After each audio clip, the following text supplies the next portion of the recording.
کے اندر انسانوں کی تخلیق کا مقصد اللہ رب العزت کی بندگی اور اس کی عبادت کو مخصوص فرمایا ہے۔ دنیا کے اندر جس معاشرے جس ماحول میں ہم اور آپ زندگی گزار رہے ہیں، مختلف حالات سے دوچار ہونا پڑتا ہے۔ زندگی کے دھوپ چھاؤں کے اندر کبھی خوشی ہے، کبھی غم ہے، کبھی مصیبتیں آتی ہے، کبھی خوشی کا سما بنتا ہے۔ ایسے حالات میں مسلمانوں کو، ایمان والوں کو ایسا رویہ اختیار کرنا چاہیے۔ اس حوالے سے چند باتیں آپ حضرات کی گوش گزار کرنا چاہتا ہوں۔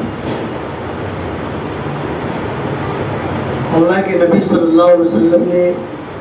حدیث پاک کے اندر ارشاد فرمایا کہ انسانوں کی زندگی کے اندر، مسلمانوں کی زندگی کے اندر جو خوشی کے ایام یا مصیبتیں آتی ہیں وہ اللہ رب العزت کی طرف سے آزمائش کے لیے آتی ہیں۔ لہٰذا مسلمانوں کو، ایمان والوں کو خوشی کے مواقع پر اترانا نہیں چاہیے، غرور نہیں کرنا چاہیے،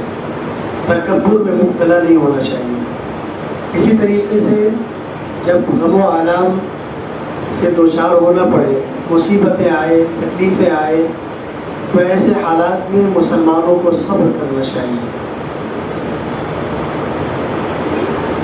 قرآن کریم کے اندر اللہ رب العزت نے ارشاد فرمایا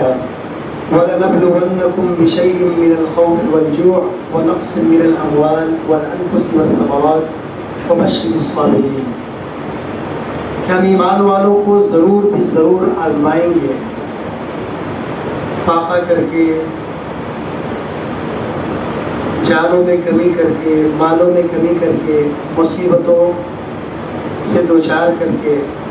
تو ایسے حالات میں مسلمانوں کو صبر کا دامن تھامنا چاہیے۔ آج ہمارے معاشرے اور سماج کے اندر ہمارے پاس، ہماری زندگی کے اندر جب خوشی کے ایام آتے ہیں تو اس کے اندر اترانا شروع کر دیتے ہیں، غرور کرنے لگتے ہیں، تکبر والی صفت آ جاتی ہے۔ مسلمانوں کو ان چیزوں سے سختی سے منع کیا گیا ہے۔ اللہ رب العزت کی طرف سے جو خوشی کے ایام ہوتے ہیں، یا اللہ رب العزت کی طرف سے ایک نعمت ہوتی ہے، اور اللہ کی ہر نعمت پر مومن بندوں کو شکر بجا لانا چاہیے، شکر کرنا چاہیے۔ چاہے وہ اولاد کی نعمت ہو، شادی بیاہ کا موقع ہو، مال و دولت کی نعمت ہو، کاروبار کی نعمت ہو، دنیاوی کسی بھی نعمت کا حاصل ہو جانا، میسر ہو جانا، ایسے مواقع پر، ایسے ماحول میں، ایسے حالات میں بندے کو اللہ رب العزت کا شکر بجا لانا چاہیے۔ اور اس کے پس منظر میں اللہ کے نبی صلی اللہ علیہ وسلم نے ارشاد فرمایا کہ اگر کوئی بندے مومن اللہ کی دی ہوئی نعمتوں پر شکر کرتا ہے تو اللہ رب العزت اس نعمت کو اس شخصیت کی ذات پر تام فرما دیتے ہیں، اور وہ نعمت اس شخص کی زندگی سے چھینتا نہیں ہے، وہ زائل نہیں ہوتی۔ اور اگر ہم اس کے برعکس جاتے ہیں، اگر ہمارے پاس مال و دولت کی نعمت آ گئی، اچھی سواری مل گئی، کاروبار اچھا ہو گیا، اولاد کی نعمت سے ہم بہرور ہو گئے، اسی طریقے سے بہت ساری نعمتیں ہیں، کسی بھی نعمت سے ہم سرفراز ہوئے، اور بجائے اس کے کہ ہم اللہ رب العزت کا شکر بجا لاتے اور اس پر الحمدللہ کے ذریعے اور اللہ رب العزت کے شکر کے جو طریقے ہیں ان طریقوں کو اپنانے کے بجائے دوسرے طریقے اختیار کریں گے، تو اللہ رب العزت سے ڈر ہے کہ ہماری وہ نعمت چھن نہ جائے۔ آج چھوٹی چھوٹی نعمتیں، خوشی کے جو مواقع آتے ہیں، ان مواقع پر لوگ گھمنڈ کے اندر مبتلا ہو جاتے ہیں، غرور میں آ جاتے ہیں، تکبر آ جاتا ہے ان کے اندر۔ ہمارے پاس پیسہ آ گیا، مال و دولت آ گئی، تو آپ کو خیر منانی چاہیے۔ اگر آپ نے اللہ کا شکر نہیں بجا لایا تو وہ آپ کی نعمت چھن سکتی ہے اور وہ نعمت زائل ہو سکتی ہے۔ اس لیے شکر بجا لانے کے مختلف طریقے بتائے گئے۔ ہماری زندگی کے اندر ایک خوشی کا موقع اور ایک نعمت کے طور پر شادی بیاہ کا موقع آتا ہے، عقیقہ کا موقع آتا ہے، اس طریقے سے بہت سارے مواقع ہیں۔ ان مواقع پر ہمیں کیسا رجحان رکھنا چاہیے اور کیسے اعمال کرنے چاہیے اور کس طریقے سے ہمیں زندگی گزارنی چاہیے۔ شادی بیاہ کا جب موقع آتا ہے، ایسے موقعوں پر لوگ بے جا اسراف کرتے ہیں، فضول خرچی کرتے ہیں، اور اللہ معاف فرمائے آج کے اس ماحول کے اندر بہت سارے لوگوں کو ہم نے دیکھا سود پر پیسے لے کر خرچ کرتے ہیں۔ ایک تو سود لینے والوں پر اللہ رب العزت کی بے شمار لعنتیں برستی اور اللہ کی رحمتوں سے وہ کوسوں دور چلا جاتا ہے۔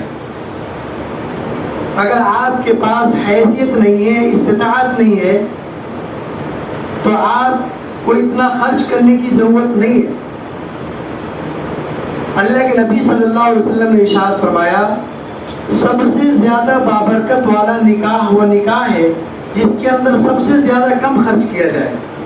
لیکن آج لائٹنگ کے اندر، ڈیکوریشن کے اندر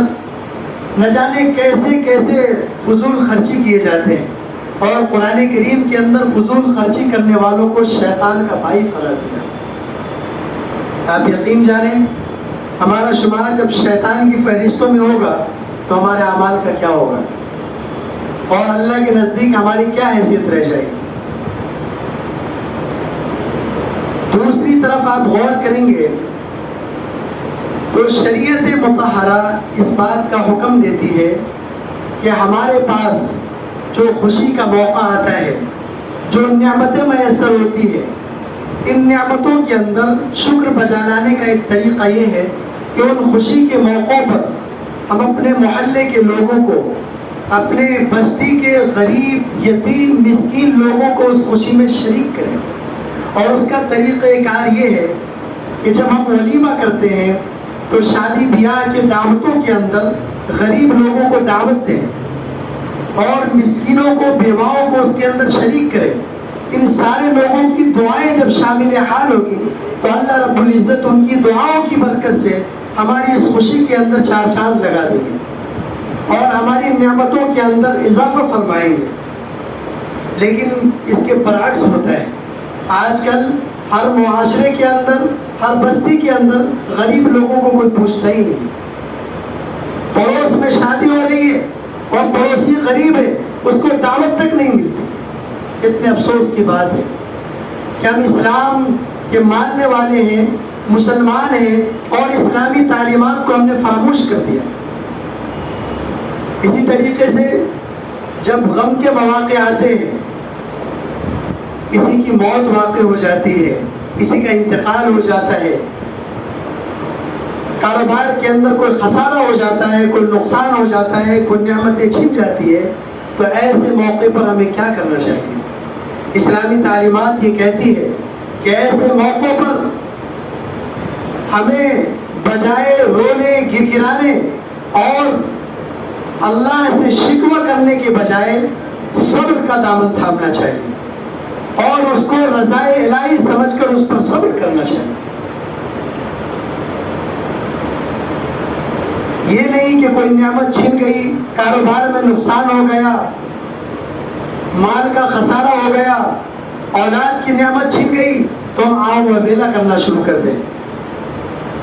بلکہ اس موقع پر بھی زندگی کے یہ دو پہلو رکھے ہیں، خوشی اور غم، یہ دونوں مسلمانوں کے لیے، ایمان والوں کے لیے آزمائش ہے۔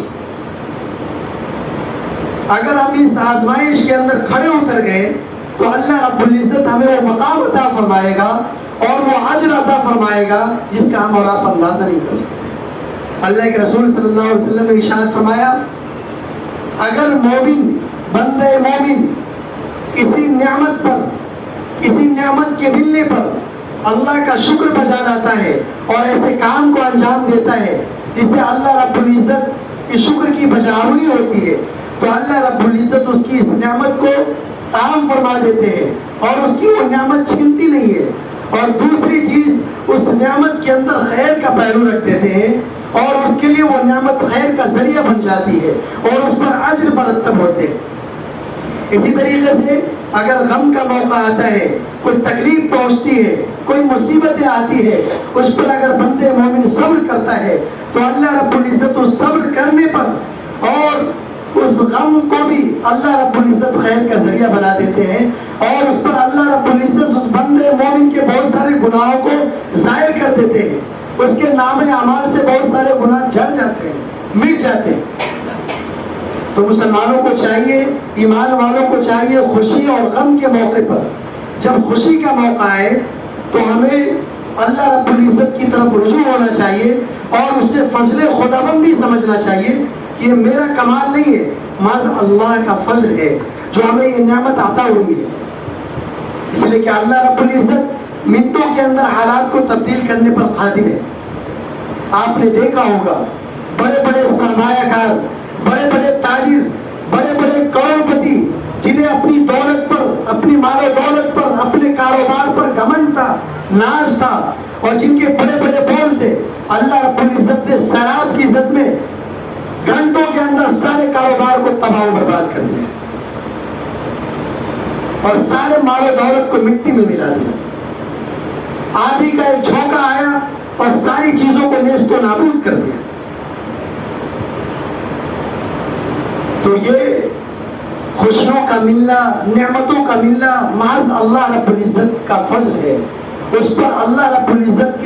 کا شکر بجا لانا چاہیے۔ اسی طریقے سے جب غم کے مواقع آتے ہیں، ہمارے کسی عزیز، کسی رشتہ دار، خاندان والوں کا، کسی محلے والوں کا جب انتقال ہو جائے تو ایسے موقعوں پر اسلامی تعلیمات کیا حکم دیتی ہیں؟ آج ہم جس ماحول میں زندگی گزار رہے ہیں بہت برا ماحول ہے اور اسلام سے ہٹ کر ہم مسلمان ہیں، اللہ کے نبی صلی اللہ علیہ وسلم کی غلامی کا دعویٰ کرنے والے ہیں، ان کی زندگی کو فالو کرنے والے ہیں، لیکن ہماری ذاتی زندگی، ہمارے اعمال یہ بتلاتے ہیں کہ ہم اللہ کے نبی صلی اللہ علیہ وسلم کی زندگی اور ان کے اعمال سے کوسوں دور چلے جا رہے ہیں۔ آج ہمارے کسی عزیز و اقارب کا انتقال ہوتا ہے، میں ایک واقعہ بتاتا ہوں۔ حدیث پاک کے اندر اللہ کے رسول صلی اللہ علیہ وسلم نے ایک واقعہ بیان فرمایا۔ حضرت جعفر رضی اللہ عنہ کی جب شہادت ہوئی، ان کا انتقال ہوا، ان کے گھر والوں کو جب اس کی خبر پہنچی تو اللہ کے رسول صلی اللہ علیہ وسلم نے صحابہ کرام کو حکم دیا کہ ان کے غم و آرام کے اندر سارے لوگ شریک ہوں تاکہ ان کا غم ہلکا ہو اور ان کے گھر والوں کے لیے، ان کے رشتہ داروں کے لیے، ان کے خاندان والوں کے لیے کھانے کا اہتمام کیا جائے، کھانے تیار کیے جائیں اور کفن دفن کے سارے کاموں کو اور سارے امور کو انجام دیے جائیں۔ آج ہم جس ماحول میں رہ رہے ہیں، ہمارے بستی کے اندر، ہمارے خاندان کے اندر اگر کسی کا انتقال ہو جاتا ہے تو ہم لوگ تعزیت کے لیے جاتے ہیں اور ان کے گھر والوں کو دلاسا دینے کے لیے جاتے ہیں، تو مہمان نوازی کا سارا بوجھ اس گھر والوں پر پڑتا ہے اور وہ بیچارہ نہ جانے اس کی مالی حالت کیا ہے، کیسی ہے، اس کا ہمیں اندازہ نہیں اور وہ ہماری اور آپ کی مہمان نوازی میں لگا رہتا ہے اور یہ بھی ایک طرح کا بوجھ ہوتا ہے اس کے اوپر۔ اسلامی تعلیمات ہمیں یہ سبق دیتی ہے کہ ہمارے محلے کے اندر، ہمارے رشتہ دار کے اندر، یہاں تک کہ ہمارے اڑوس پڑوس میں 40 گھر دائیں طرف، 40 گھر بائیں طرف، 40 گھر آگے، 40 گھر پیچھے، اس طریقے سے اگر آپ حساب لگائیں گے تو پورا محلہ، پوری بستی آ جاتی ہے۔ اگر کسی کا انتقال ہو جائے تو آپ اس کی تعزیت میں جائیں اور اس کے گھر والوں کے حال احوال معلوم کریں، اس کے مہمانوں کا اکرام کریں، اس کے کفن دفن کا انتظام کریں اور اس پر اللہ رب العزت بہت بڑے اجر مرتب فرماتے ہیں۔ اس کا ہمارا آپ اندازہ نہیں لگا سکتے۔ اور مزید برآں اس کے بعد کچھ اور رسومات کے اندر گھر والے، محلے والے ایسی چیزوں کے اندر ملوث ہیں جس کا اسلام کے اندر کوئی سروکار ہی نہیں۔ 3 دن کے بعد تیجا کرتے ہیں، پھر 10واں کرتے ہیں، پھر 40واں کرتے ہیں اور اس کے اندر لوگوں کو بلایا جاتا ہے، دعوت دی جاتی ہے، کھانا کھلایا جاتا ہے، اور یہ سارا بوجھ اس گھر والوں پر ہوتا ہے، میت کے گھر والوں کو یہ سارا خرچ اٹھانا پڑتا ہے۔ ایک تو اتنے بڑے صدمے سے وہ شخص گزر رہا ہے، اس کے گھر والے گزر رہے ہیں، اور اس کے بعد اتنا بڑا بار، اتنا بڑا بوجھ اس کے اوپر ڈالا جاتا ہے۔ یہ محض ایک رسم ہے، ایک رواج ہے۔ شریعت مطہرہ نے اور اسلام نے یہ تعلیم دی ہے، اگر تمہارا عزیز، تمہارا رشتہ دار، تمہارے گھر والے کوئی فوت ہو جائے، اس کے لیے ایصال ثواب کرو، اس کی مغفرت کی دعائیں کرو، اور اس کی مغفرت کی دعا کے لیے قرآن کی تلاوت کرو، اس کے لیے بخشش کی دعائیں کرو، اور اس کے لیے ایصال ثواب کرو، صدقہ و خیرات کرو۔ اس کے لیے کوئی مخصوص انداز میں 3 دن کے بعد قرآن خوانی کرنا، 40 دن کے بعد فقیروں کو کھانا کھلانا، 10 دن کے بعد محلے کے مولویوں کو جمع کرنا، یہ سب اسلام میں کچھ بھی نہیں ہے، اس کا دور دور تک کوئی واسطہ نہیں ہے۔ اور آپ یقین جانیں، آپ جن لوگوں کو بلاتے ہیں، ہمارا بھی کئی جگہوں پر جانا ہوتا ہے، ہم نے دیکھا ہے ایسے ایسے لوگ جمع ہوتے ہیں جن کو قرآن بھی صحیح ڈھنگ سے پڑھنا نہیں آتا ہے۔ اگر ایسا قرآن پڑھا جائے تو بجائے ثواب کے اس پر گناہ مرتب ہوتے ہیں، ایسی ایسی غلطیاں کرتے ہیں کہ اگر ان غلطیوں کے ساتھ نماز میں قرآن پڑھا جائے تو نماز درست نہیں ہوتی۔ ایسے لوگوں کو قرآن پڑھنے کے لیے مدعو کیا جاتا ہے اور ان کے کھانے پینے کا بندوبست کیا جاتا ہے۔ جس قرآن کے پڑھنے پر ثواب ہی نہیں ملیں گے تو اس سے بخشش کا آپ کیا امید رکھیں گے، اور وہ ایصال ثواب کیا کریں گے آپ کے لیے؟ تو یہ سب خواہ مخواہ کی رسومات و رواج ہے جس کو ہم نے گڑھ لیا ہے، اور اسلام کا اس کو حصہ تصور کیا جاتا ہے۔ اسلام کے اندر اس کا کوئی حصہ نہیں ہے، اور اسلام کے اندر اس کی کوئی اصل نہیں ہے۔ آپ کے اگر کوئی عزیز، کوئی رشتہ دار، کوئی خاندان والے فوت ہو جائیں، آپ روزانہ اس کے لیے قرآن کریم کی تلاوت کریں اور اس کے لیے بخشش کی دعائیں کریں، ایصال ثواب کریں۔ اگر کوئی ننگا ہے، یتیم ہے، مجبور ہے، بے کس ہے، ایسے لوگوں کو آپ صرف کھانا کھلا دیں، ایسے لوگوں کے بدن پر آپ کپڑوں کا انتظام کر دیں، اللہ رب العزت اس کے عوض میں وہ سارا ثواب آپ صرف نیت کر لیں، اللہ رب العزت وہ سارا ثواب آپ کے مرحوم کو پہنچا دے گا، اور وہ اس کے لیے بہترین ذخیرہ آخرت ہو جائے گا۔ اس کے عوض میں اللہ رب العزت آپ کے مرحوم کی مغفرت فرما دیں گے، عذاب قبر کو ہلکا کر دیں گے۔ لیکن اس کے علاوہ جو خرافات ہیں، ان تمام خرافات سے بچنے کی ضرورت ہے۔ جو اصل چیز ہے وہ ہم کرتے نہیں، اور جو نہیں کرنے کی ان چیزوں میں ہم الجھے ہوئے۔ دوسری اور ایک اہم بات، رمضان المبارک کی آمد ہے، شعبان المعظم کا مہینہ شروع ہو چکا ہے۔ یہ جو رمضان المبارک کا مہینہ آنے والا ہے، اس مہینے کے اندر اللہ رب العزت کی رحمتوں کی بوچھار ہوتی ہے، اور اللہ رب العزت اربوں خربوں کی تعداد میں مسلمان گنہگار بندوں کی مغفرت فرماتے ہیں۔ لیکن ضرورت اس بات کی ہے کہ بندے مومن مغفرت کا طلبگار ہو، اور اللہ کی بارگاہ میں رجوع کرنے والا ہو، اللہ کی بارگاہ میں آوازاری کرنے والا ہو، اللہ کی بارگاہ میں لوٹ کر آنے والا ہو۔ اس کے لیے ہم ابھی سے تیاری کریں، اور ابھی سے تیاری کے اندر لگ جائیں۔ اور اس کی تیاری یہ ہے، ہم صحابہ کرام کی زندگی کو دیکھیں۔ صحابہ کرام جب رمضان المبارک سے پہلے والا مہینہ یعنی شعبان المعظم کا مہینہ آتا تھا تو قرآن کریم کی تلاوت میں اضافہ فرما دیتے تھے، نوافل کی کثرت کر دیتے تھے، صدقہ و خیرات میں اضافہ فرما دیتے تھے، اور اپنا ایک روٹین بنا لیتے تھے۔ جیسے ہمارے عام دنوں کے جو روٹین ہے، آج کل ہمارے اکثر لوگوں کے بہت سارے وقت یوں ہی ضائع ہو جاتے ہیں، گپے لڑاتے رہتے ہیں، ادھر ادھر وقتوں کو ضائع کرتے ہیں۔ اب اپنا ایک شیڈول تیار کریں، 24 گھنٹے کے نظام الاوقات کو بنائیں کہ ہمیں فجر کی نماز کے بعد روزانہ 1 پارے کی تلاوت کرنی ہے، ظہر کی نماز کے بعد 20 منٹ تلاوت کرنی ہے، عصر کی نماز کے بعد فلاں اوراد و وظائف کرنے ہیں، تسبیحات پڑھنے ہیں، مغرب کی نماز کے بعد اوابین کی کثرت کرنی ہے، اوابین کی نماز پڑھنی ہے، قرآن کی تلاوت کرنی ہے، جھوٹ سے بچنا ہے، غیبت سے بچنا ہے، ادھر ادھر کے لعب و لعب سے بچنا ہے، اپنے آپ کو اور اپنے وقت کو عبادات میں صرف کرنا ہے۔ اگر ہم ان چیزوں پر عمل کر لیں گے تو انشاءاللہ العزیز جو آنے والا رمضان المبارک کا مہینہ ہے، ان مبارک مہینوں کے اندر